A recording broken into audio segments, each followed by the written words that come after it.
Բարև ձեզ, հարգելի ընկերներ, բարև երկիր, բարև ազգ։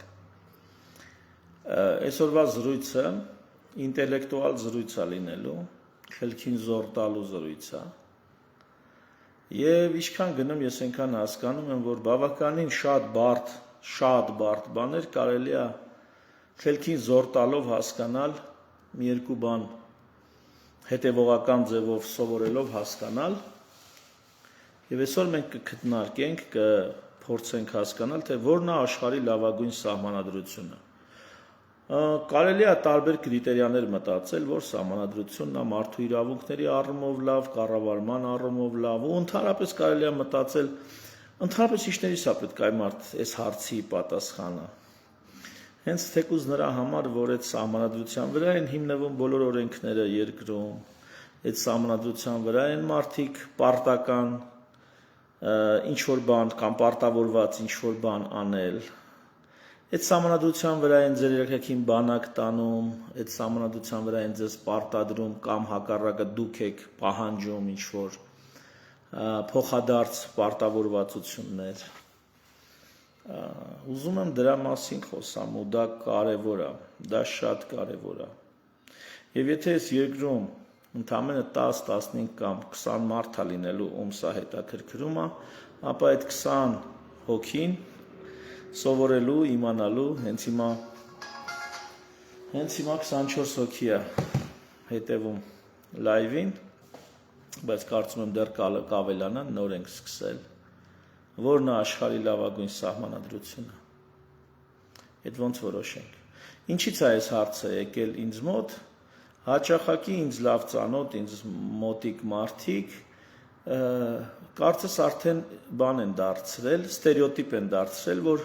դե Հայկը ասում է, որ ամերիկյան սահմանադրություն նկատի ունի, Հայկը ինչ օրինակ բերում է Ամերիկայի կառավարման մոդելից, Ամերիկայի կենսակերպից, կարծես թե Հայկը էլ բան ու գործ չունի,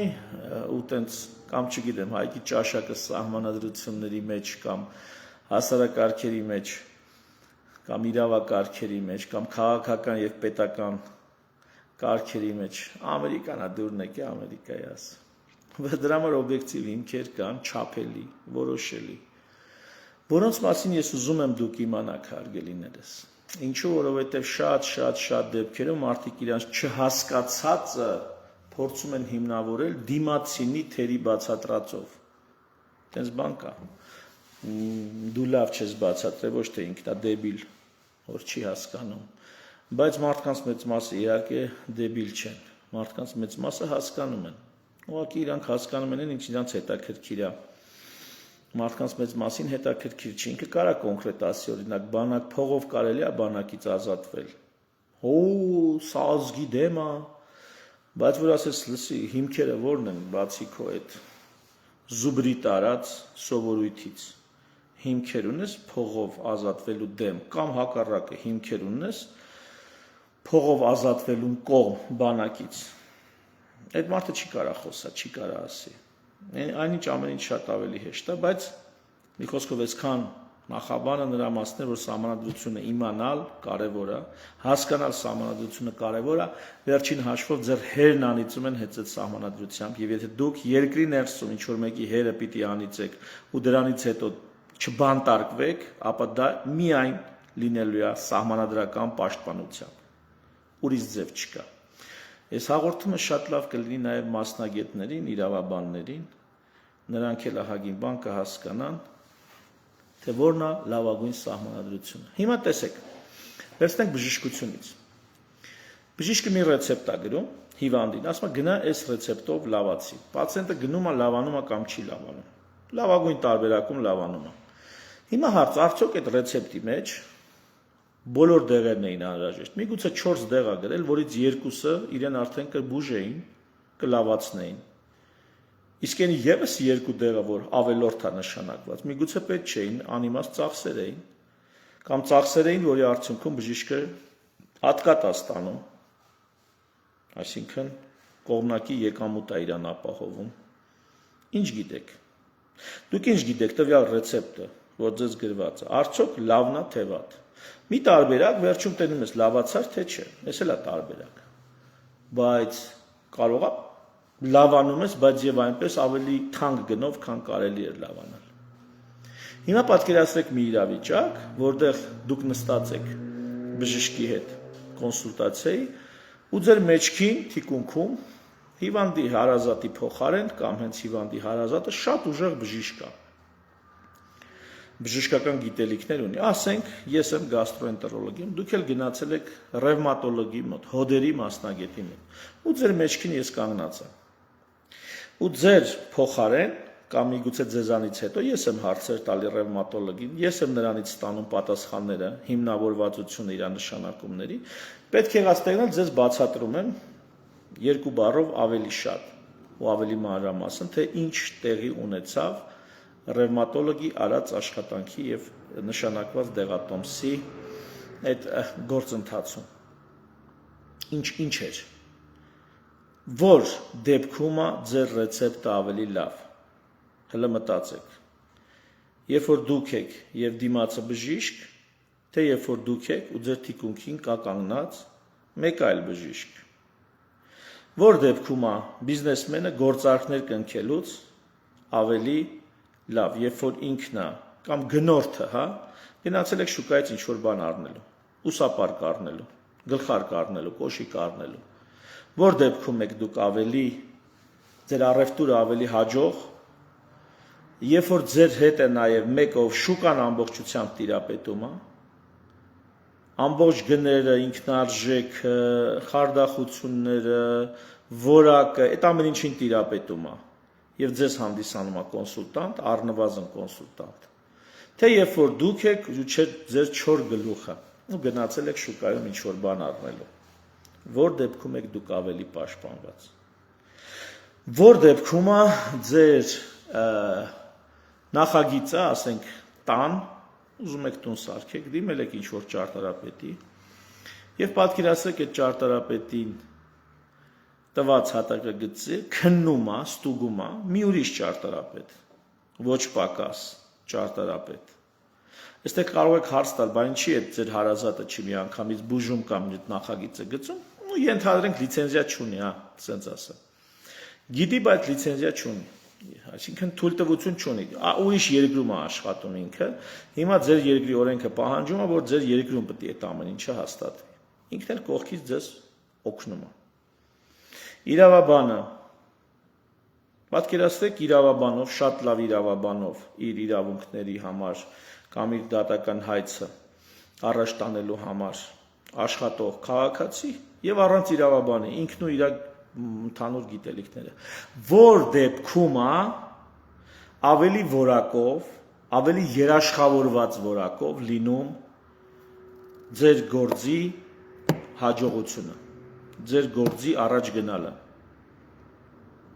Այս կետի վրա եմ ուշադրություն դարձնել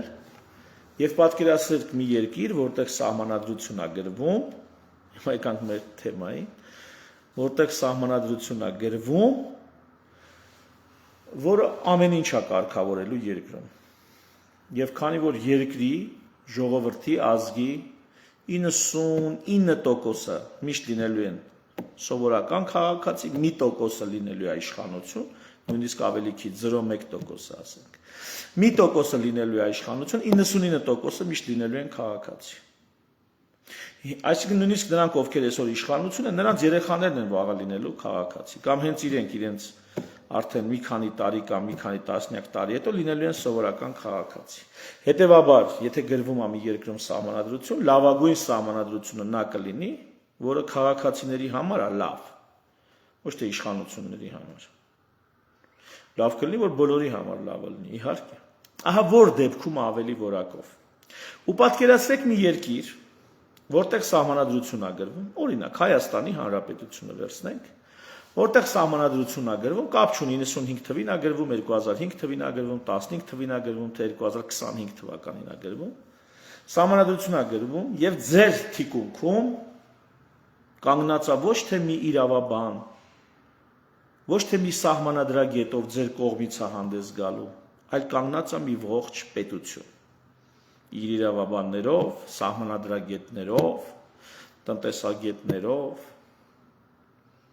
բանակով, կառավարությամբ, պարլամենտով, պատկերացնում եք սենց մի բան։ Պատկերացրեք ինձ համար սահմանադրություն են գրում Հայաստանի Հանրապետություն 2025 թվական։ Ու իմ թիկունքում կանգնած է ոչ թե այն պետությունը, որը գրում է, այսինքն այն իշխանությունը, որ գրում է, կանգնած է բոլորովին այլ մի պետություն, որը բացառապես իմ կողմից է, իմ շահերն է այդտեղ պնդում։ Սենց մոդել պատկերացնում եք։ Կարող եք ասել, սենց բան հնարավոր չի, սա ուտոպիա է, բայց ես կշարունակեմ ձեր կարծիքով այս ուտոպիան։ Ահա, եթե աշխարհում լիներ մի սահմանադրություն, որը գրողները զգուշանային, որ այնտեղ ոչ թե մարդիկ են, գյուղացիներ, շինականներ, բանվորներ, բժիշկներ, ինժեներներ, տաքսիստներ, ուսուցիչներ եւ այլն, որոնք իրենց մասնագիտականը միգուցե լավ գիտեն, այ բայց իրավագիտությունն ու սահմանադրագիտությունը նրանք ինչ իմանան դա ինչ է։ Այլ պատկերացրեք, որ այդ մարդկանց թիկունքում մի պետություն, օրինակ, Հայքի թիկունքում ենթադրենք կանգնած է Շվեյցարիան։ Ով է հիմա։ Մագագիշյան։ Մագագիշյանի թիկունքում կանգնած է ենթադրենք Իտալիան։ Սվետա Դավթյան, Սամվել Հակոբյան։ Մեկի թիկունքում Գերմանիան է կանգնած, մեկի թիկունքում ենթադրենք կանգնած է, ով ասեմ, Նոր Զելանդիան։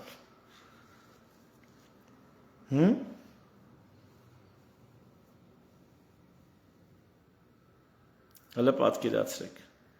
Ավստրալիան, Սինգապուրը, Բրազիլիան, Արգենտինան, ամեն մեկի թիկունքում մի պետություն է կանգնած, ու այս բոլոր պետությունները եկել են կոնկրետ, ասում են ընենց կգրեք սահմանադրությունը, որովհետև ստե յուրաքանչյուրի թիկունքում մենք կանգնած ենք, հանգարց Հայկին, Վալերիին, չգիտեմ, Սվետային, Մագային, հանգարց չխափեք, չգցեք, հանգարց ստից չքյոլմստեք, ձեր ուզածը առաջ տանեք։ Պատկերացնում եք այսպիսի իրավիճակ, հարգելիներս։ Ու պատկերացնեք, թե այդ դեպքում սահմանադրություն գրողները ինչ որակի սահմանադրություն կգրեին։ Ուտոպիստական է թվում, բայց պատկերացրեք։ Եթե յուրաքանչյուր ժողովրդի կամ յուրաքանչյուր գյուղի, յուրաքանչյուր քաղաքի թիկունքում կանգնած լիներ մի ամբողջ պետություն։ Ու այդ պետությունը այդ սահմանադրության մեջ իր դիտողություններ աներ, իր պահանջները ներկայացներ։ Ասել միջև սենց չգրես, իմ քաղաքացին, ոչ թե ձեր քաղաքացին, որը իմ հովանավորության, խնամակալության տակ է, չի համաձայնվի։ Պատկերացնում եք այսպիսի վիճակ։ Արդյոք դա չէր լինի աշխարհի լավագույն սահմանադրությունը։ Խնդրում եմ, ձեր կարծիքը հայտնեք, գրեք ձեր կարծիքը։ Արդյոք դա չէր լինի աշխարհի լավագույն սահմանադրությունը։ Երբ որ ամեն գյուղի, ամեն քաղաքի, ամեն քաղաքացու թիկունքին նրա շահերը այդ սահմանադրական ժողովում կներկայացնեին ոչ թե իրենք, ոչ մասնագետ լինելով, կամ այնտեղ ներքին պայմանավորվածություններով իրար գլուխ հավաքված ինչ-որ իշխանությունների շայկա, կամ չգիտեմ, խումբ, այլ այդ մարդկանց իրավունքները, այդ մարդկանց համար լավագույն շահը կներկայացներ մի ամբողջ պետություն։ Իր ամբողջ պետական ռեսուրսներով, կրկնում եմ, կառավարությամբ, պարլամենտով, սահմանադրագետներով, իրավաբաններով, մի ամբողջ պետություն կներկայացներ առանձին վերցած մարդու կամ առանձին վերցած գյուղ կամ քաղաք։ Պատկերացնում եք։ Ես ասում եմ, դա աշխարհի լավագույն սահմանադրությունը կլիներ։ Եթե ոչ թե մի կողմում նստած է սահմանադրական ժողով, մի կողմում նստած է սահմանադրական ժողով, կամ իշխանություններ, կամ Նիկոլ Փաշինյան իր արդարադատության նախարարով, կամ Դանիել Յոհաննիսյան, ասենց մի խումբ նստած է։ Ու այս կողմում մենք ենք, որ ոչինչ չենք հասկանում այդ գործից։ Ինչ գրեն։ Մնում է գան ստից համոզենք, քյոլմստենք, գնանք քվեարկենք, որ կողմենք։ Այս դերքը չի։ Էլի է Դանիել Յոհաննիսյան, Նիկոլ իր արդարադատության նախարար, ասած մի խումբ հավաքվե գրում են, բայց մեր կողմից հանդես է գալի, ամեն մեկից կողմից մի պետություն է հանդես գալի, Աշխարհի մի հզոր կամ ոչ այնքան հզոր մի պետություն իր ամբողջ ռեսուրսներով սպասարկում է մեր շահը այդ հարցում։ Ես կարծում եմ դա կլիներ աշխարհի լավագույն սահմանադրությունը, եւ ես կարծում եմ, եթե աշխարհում գրված լիներ այդպիսի սահմանադրություն, ապա մենք անպայման պետք է այդ սահմանադրությունը ուսումնասիրեինք առաջին հերթին ու վերջին հերթին։ Ամենայն մանրամասնությամբ պիտի ուսումնասիրեինք, որպեսզի հասկանայինք, թե լավագույն ձևը դրսևորումը ինչպիսին է լինում սահմանադրություն գրելու։ Հիմա եկանք հասանք այն կետին, որ ինձ մեղադրում են կամ չեն մեղադրում, ինձ փորձում են ընկալել այտենց էլի դե հայկը ամերիկյան սահմանադրությունն է, անընդհատ վկայակոչում։ ԱՄՆ սահմանադրությունը այդ իդեալական սահմանադրությունն է, եթե կարելի է դրան իդեալական անվանել։ Գիտեք ինչու։ Որովհետև երբ որ այդ սահմանադրությունը գրվում էր, 13 state, 13 պետություն այդ գրողներին պատվեր էին իջացրել ու պահանջում էին, որպեսզի դա լինի լավագույն դրսևորումը իրավակարգի, պետական քաղաքական կարգի եւ հասարակարգի։ Ահա ԱՄՆ սահմանադրությունը իրոք գրվել է հենց այդպես։ Այն ինչ թվում է ուտոպիա, ուտոպիա չի։ Կային 13 անկախացած պետություններ, Անգլիայից անկախացած 13 նահանգ։ Այդ 13 նահանգները, որոնք տեղակայված էին Ամերիկայի, այսօրվա Ամերիկայի արևելյան ափերին, 13 նահանգները դարձել էին ամեն մեկը մի պետություն, իր պրեզիդենտով, իր կոնգրեսով, իր բանակով, որ այն ժամանակ աշխարհազորից էր ձևավորվում։ Եվ այս 13 պետությունները հավաքվեցին մի ընդհանուր սահմանադրություն գրելու բոլորի համար։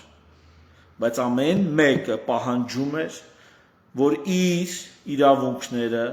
ամենալավը ձևով հարգվեն,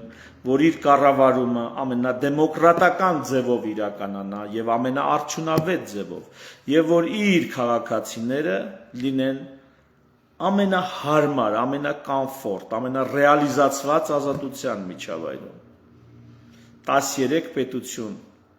տեր են կանգնե 5 միլիոն ժողովրդի, սկզբում 3 միլիոն էին, ժամանակի ընթացքում դարձան 5 միլիոն։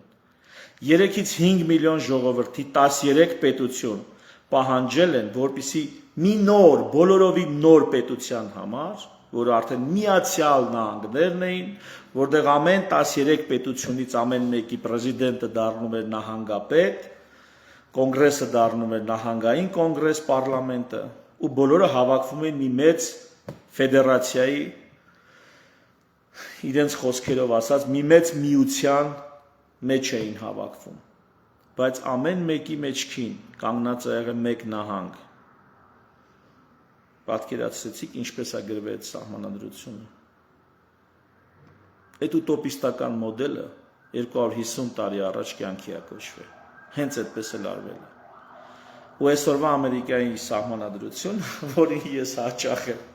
հղում անում, հենց այդ սահմանադրությունն է։ Ինչ էլ գրեք, չեք կարա հաշվի չառնեք ընդ ինչա գրած, որտեղ ընդ քաղաքացու շահերը պաշտպանում էին ոչ թե գեղերից ընտրված բաները, ներկայացուցիչները, ասենք, պարլամենտորները, այլ պաշտպանում էր մի ամբողջ state, անգլերեն state նշանակում է հայերեն պետություն, որը հետո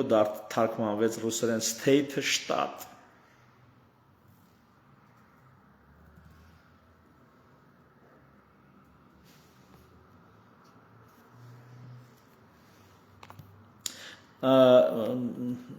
Մեկնաբանություններ կա, մեկնաբանություններին հիմա չեմ կարող անդրադառնալ, որտեղ լավ չի, չեմ կարող լավ թերթեմ։ Ուրեմն ժողովուրդ հիշեք, խնդրում եմ, ինձ Ամերիկան չի, գեր է, այսօրվա Ամերիկան ուղղակի բախտը բերել է, որ ունեցել այնպիսի հիմնադիր հայրեր, ինչպիսին չեն ունեցել, ասենք 90-ականների հետսովետական երկրները, չի ունեցել Ռուսաստանը, չի ունեցել Գերմանիան, չի ունեցել ցավոք սրտի Ֆրանսիան։ Այսօրվա Ամերիկայի բախտը այդքանով է բերել։ Եվ այդ մարդիկ գրել են մի սահմանադրություն, որին համաձայնություն են տվել, որին ուղղորդել են 13 իրարից անկախ պետություն, իրարից տարբեր 13 պետություն, որոնք միասնական պայքարում ազատագրվել էին անգլիական թագավորության իշխանությունից, գերիշխանությունից ու իրենց սեփական ինքնիշխանությունն ու գերիշխանությունն էին հաստատում ամեն մեկը իր տարածքների վրա։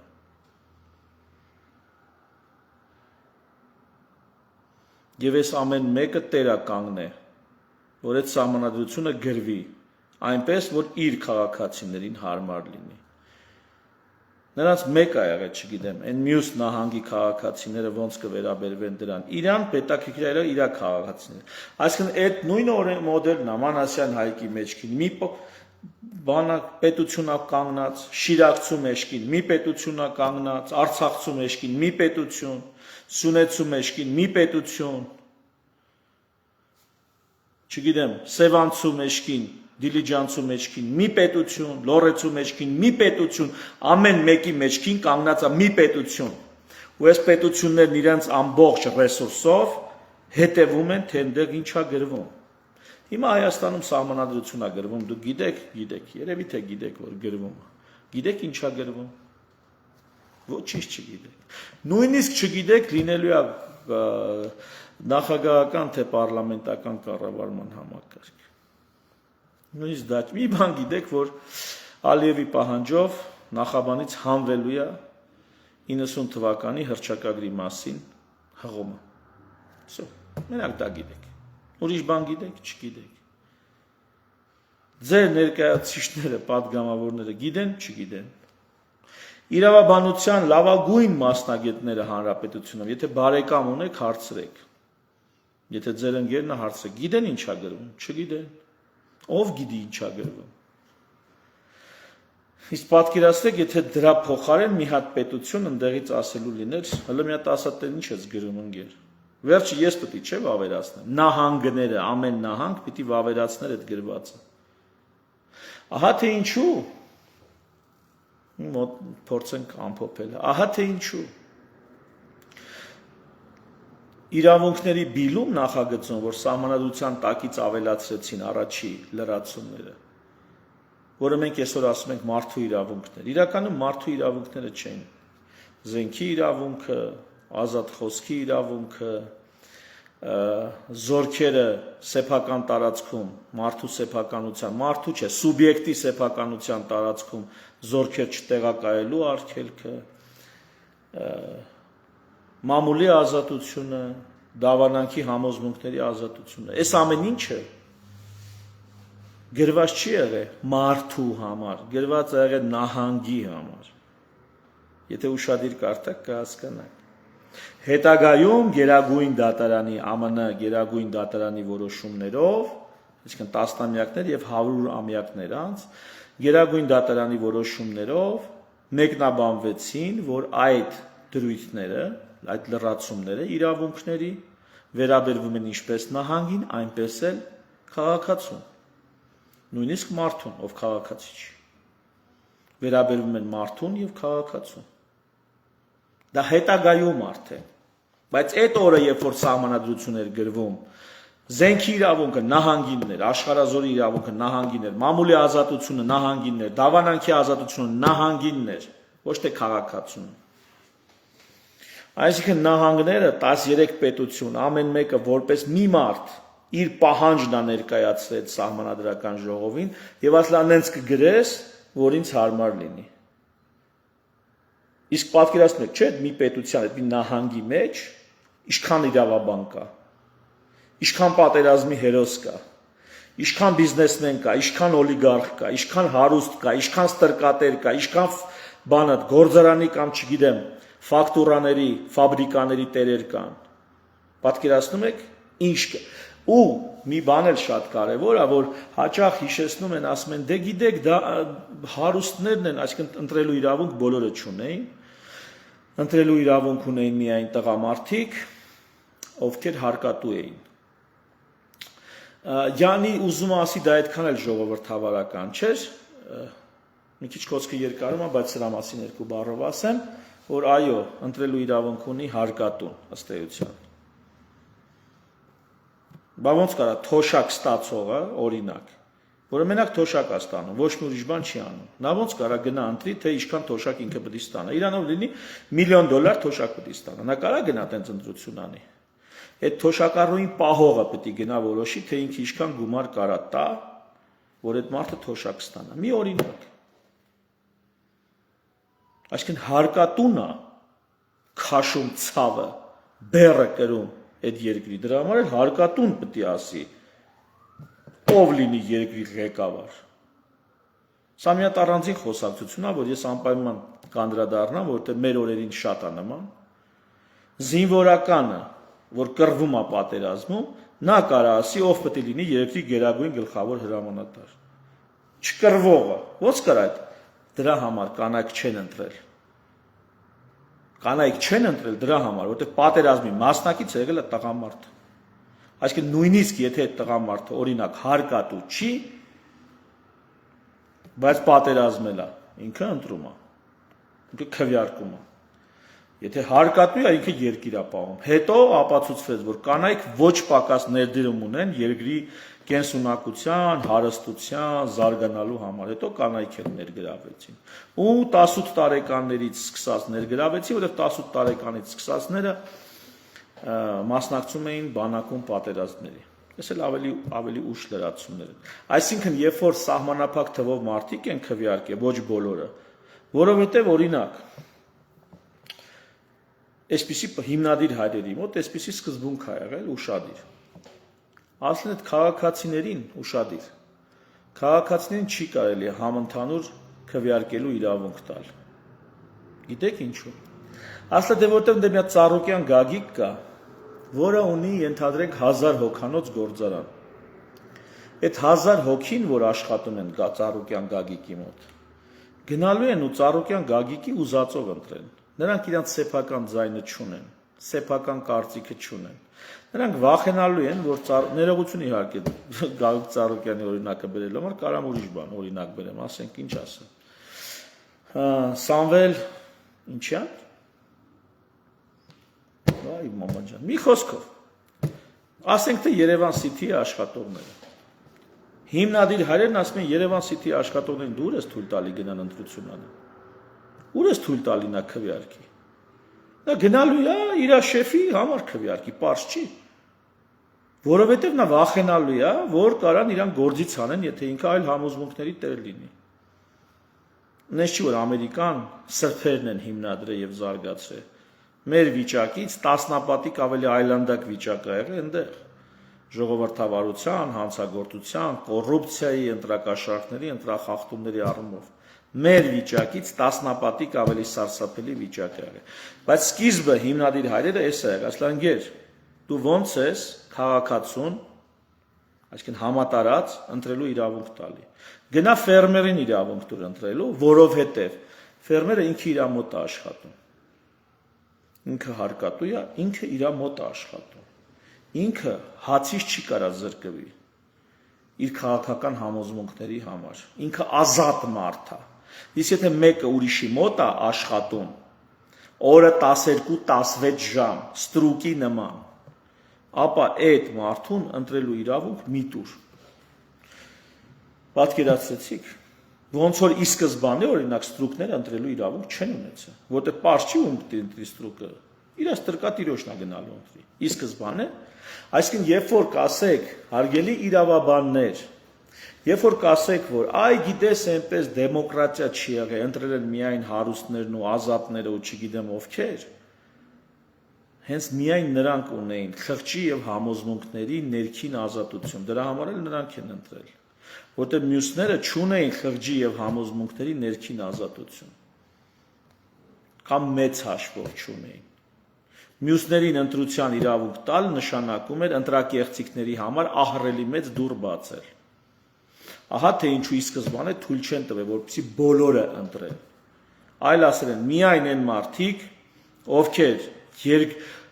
երկրին հարկ են վճարում, երկրի համար կռիվ են տալիս։ Միայն այդ մարդիկ, ովքեր ազատ են, ովքեր ֆիզիկապես կարան իրանց գլուխը պահեն եւ իրենց հացն ու ջուրը կախված չի մեկ ուրիշի օգտին հանդես գալուց կամ չգալուց։ Ահա այսպես է իհարկե քվեարկություններն եղել 250 տարի առաջ եղած Ամերիկայում։ Բայց նրանց սահմանադրությունը մի սահմանադրություն էր, որի դրույթները հսկվել են, գնահատվել են եւ նախ եւ առաջ ընդունելի են եղել պետությունների կողմից։ Քաղաքացուն ներկայացնող, քաղաքացու շահերը ներկայացնող առանձին պետության կողմից 13 տարբեր states պետություններ, որոնք հետո դառան նահանգ։ Մեր լեզվով կոչվում են նահանգ։ Եթե միացած չլինեին, մնային տենց իրարից բաժան, եսօրադությամբ նրանք կոչվելու էին պետություններ։ Ոնց որ Եվրամիությունն է։ Սկզբում ապրել են Եվրամիության նման։ Հետո որոշել են այդ Եվրամիությունը կամ Ամերիկյան միությունը դարձնել մի ամբողջական պետություն, ֆեդերացիա։ Ու կոնֆեդերացիան, այսինքն կարելի ասել, դարձել է ֆեդերացիա։ Եվրամիությունը ոնց որ մի օր դառնա մի հատ մեծ պետություն։ Մի նախագահով։ Ահա այդպիսին է եղել այդ սահմանադրությունը, ահա թե ինչու դա աշխարհի լավագույն սահմանադրությունն է, որ եղել է մինչև այսօր։ Որտեղ դրա որակի վերահսկողությանը հետևել են 13 տարբեր պետություններ, ու այդ 13 տարբեր պետություններ իրենց դաբրոն են տվել, որ այդ սահմանադրությունը լինի այդպիսին եւ ոչ այլ կերպ։ Իսկ նրանց պատվերը կատարել են բացառիկ տաղանդի գիտելիքի, ես կուզեի նաև ասել մարդկային հանճարի տեր, բացառիկ անձնավորություններ, որոնց անվանում են հիմնադիր հայրեր։ Ավելի լավը չի եղել ու մինչև այսօր չկա։ Եվ հարգելի իրավաբաններ, եթե ձեզ թվում է, թե դա իմ անձնական սիմպաթիան է, ոչ, դա իմ գիտելիքն է։ Հուսամ այսօր ձեր գիտելիքը մի փոքր ավելի աճեց եւ դուք էլ կամաց կհասկանաք, որ չիմանալ Միացյալ Նահանգների սահմանադրության կառավարման համակարգի, մարդու իրավունքների, գաղափարախոսության խորքային դրույթները, հիմնադրույթները, չիմանալ ու որևիցե մի երկրում դեմոկրատիայի, ազատության, ինքնիշխանության, արդյունավետ կառավարման խոսել, դա ուղղակի թերի է։ Եղավ, ուղղակի թերի է։ Ինչպես չիմանալ հին Հունաստան, հին Հունաստանի կառավարման համակարգեր ու խոսել քաղաքականությունից, երբ որ այդ քաղաք բառը եկել է հենց հին Հունաստանից,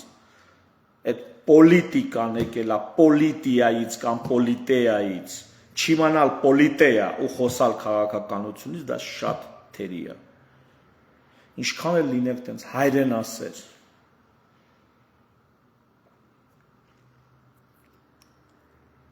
Գյուրոսը մարդու իրավունքների մասին խոսել է կամ գրել է ավելի ճիշտ, հրամայել է ավելի շուտ, եթե չեմ սխալվում, ավելի շուտ Գյուրոսը, Իրանի նախագահ, Իրանի թագավոր, ՄԹԱ 5-6-րդ դար, եթե չեմ սխալվում։ Դրանից հետո են հույները գալիս, բայց քաղաքական իրավունքների մասով հույներն ավելի շուտ են, ոչ թե ընդհանուր մարդու իրավունքների, այլ քաղաքական իրավունքների մասով։ Ավելին ասեմ, հարգելի քաղաքագետներ եւ իրավաբաններ, դուք միջև հիմա քաղաքացիական իրավունքներ եք ասում մի բանին, որը իրականում պետք է լինի քաղաքական իրավունքներ։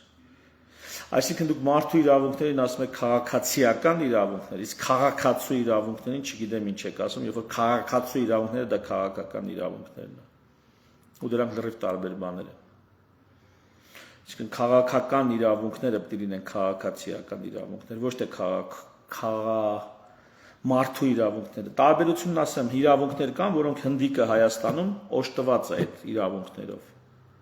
Թեև Հայաստանի Հանրապետության քաղաքացի չի։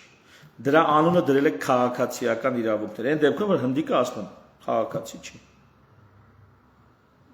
Բայց այդ իրավունքներն ունի։ Բայց դրա անունը քաղաքացիական իրավունք է։ Հասկանում եք ինչքան են թեմայից կդրված այս մարդիկ։ Ներողություն, եթե ինչ-որ մեկին նեղացնում եմ։ Եվ շնորհակալություն հայտնեք, որ նեղացնում եմ այսքան, ոչ թե այնքան, որքան որ դուք արժանի եք, որ ես խոսեմ ու ներկայացնեմ։ Իսկ իսկական քաղաքական իրավունքները, որը ոչ տված է բացառապես քաղաքացի։ Այդքան էլ չի խոսվում, այդքան էլ ձեռ չի տալի։ Թերևս այսքանը։ Սովորեք ԱՄՆ սահմանադրություն։ Դրանից բացի ինչ էլ դուք սովորեք ու իմանաք, թերի է, թերի միջնակարգ է, թերի բարձրագույն է, թերի ակադեմիական է, թերի է, այ ընկեր։ Ու ես դա ճաշակով չեմ ասում, ես նոր ներկայացրեցի, որ երկրորդ երկիրը չի եղել, որի սահմանադրությունը գրելուց 13 պետություն կոնտրոլ անի, թե դա ոնց է գրվում։ Ինքը միանա դրան թե չէ, 13 անկախ պետություն, որը նոր պատերազմով անկախացել է Բրիտանիայից։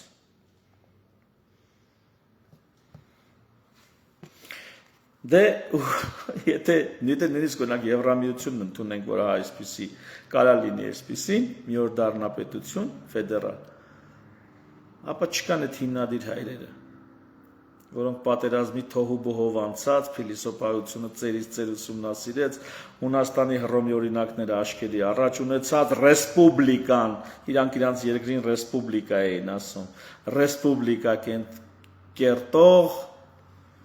այդ հիմնադիր հայրերը չկան աշխարհում։ Հիմա արժի նրանց արած աշխատանքը ուսումնասիրել, պարոնայք եւ տիկնայք։ Թերևս այսքանը, կներեք երկարացնել եմ, շնորհակալություն ուշադրության համար, ցտեսություն։